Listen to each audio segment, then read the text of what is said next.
Good afternoon, everybody. On my way here,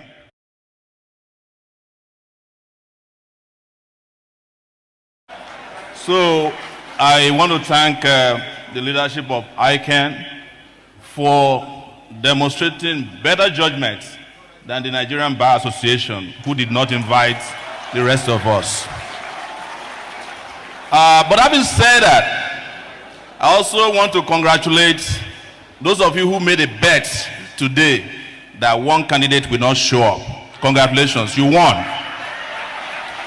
And the candidate that did not show up, please listen to this, is supposed to be an accounting guru from Chicago State University. But he refused to show up at the most important accounting event in Nigeria today. Don't forget that I said I will not talk about other candidates. But the country Nigeria and the future of Nigeria cannot also continue to live or expect unsustainable candidates in 2023. You guys are aware that the president of Nigeria just presented the budget of Nigeria a few days ago. I wasn't an accountant, but I went into that budget and looked at it legally and discovered that it's an illegal budget. Reason being that the budget violated Section 12, subsection 1 of the Nigerian Constitution by way of the Fiscal Responsibility Act of 2007, which says explicitly that the deficit to GDP ratio of the national budget must not be more than 3%. We are now at 5%. That is unsustainable. Ladies and gentlemen,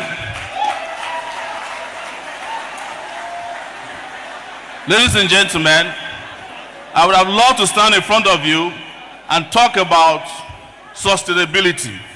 It's a very fantastic buzzword for governance. But I'm here mostly to talk about things that are not sustainable anymore in Nigeria. I want to state clearly, while you are happy that I talked about another candidate, but I want to talk about one of you that carried out an unsustainable act of accounting, which is the stealing of over 150 billion naira by the Accountant General of the Federation. That is not sustainable. Oh, are you saying that he's not one of you? Fantastic! Fantastic! Fantastic! All right, I take it back. I take it back. Please, I take it back. And this is why you must ensure, and I will ensure, that the next Accountant General of Nigeria is a member of ICANN.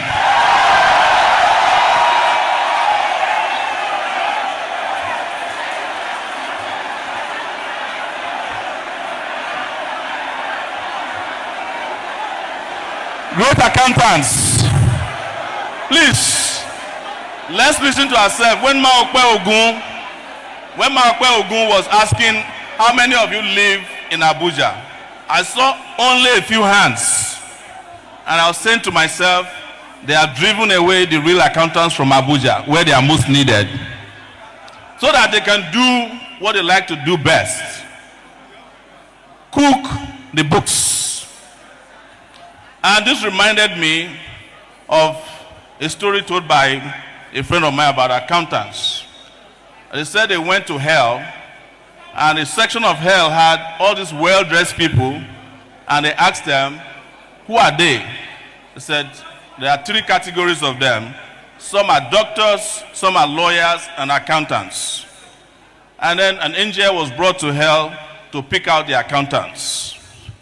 And when the accountants were removed from this hellish place and they got to heaven, they asked the manager of heaven, why did you bring us out here? He said, well, you guys are accountants. You are the one who prepared everybody that came to heaven. So you might as well be in heaven as well. I want to say clearly that the sustainability of Nigeria depends on a number of things. But number one of it is electing a sound leader in 2023. Please, before you clap for me, I have covered a lot of leaders who, instead of serving this country, were serving themselves. I covered a Sikh president about 2008 to 2010, and we know what it cost us. I covered stories about the current man who spent an unsustainable long period of time in London treating himself. Now I hope and pray that we are not going to elect a bunch of Sikh leaders because our country is sick, and the sick country needs healthy leaders. I have said, next, guys, is that when you're talking about sustainability of this country, we must fix our energy sector.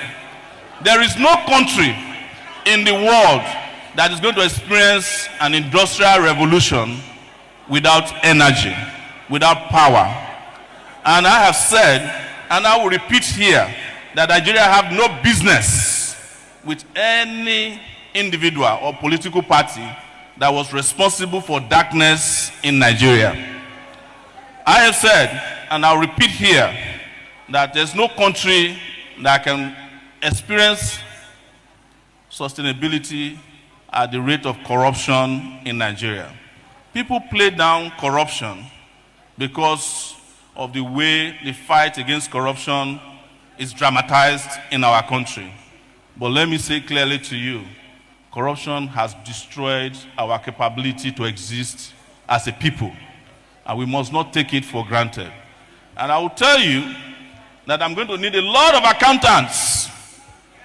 It's not if, when I become the president of Nigeria, to calculate how much has been stolen from this country since 1960 and give us figures on how to recover them. And I am not going to be one of the presidents who will say to you, bygone is bygone. No, our past has eaten into our future. We must recover the past so that we can live a sustainable future. That is why we're going to need you. And I have also said that Nigeria's glory, future, progress is not dependent on numbers alone. It will depend on the credibility of people managing the country. This is where you come in, the accountants. We don't want a situation where money has been stolen before we deploy software. We want a country where accountants use software to prevent corruption before they happen. Because we know that as it is today, we are spending too much money chasing after money that has been stolen. We do not need that if we deploy digitalization of every facet of our lives. It is also the reason why we must sustain a process of digitalization and retrieve Nigeria from analog leaders who think by way of typewriters, whereas we should be thinking in digitalization era. Ladies and gentlemen, I want to assure you that as a presidential candidate and a chartered revolutionary, you will have, as the president of Nigeria, someone who has the courage, who's got the credibility, the integrity, and the ability to run a modern state. There is no reason why Nigeria or Nigerians should have leaders running its affairs that do not know how to run their own personal affairs. Thank you very much, and I wish you the best going ahead in your conference. Thank you, and have a beautiful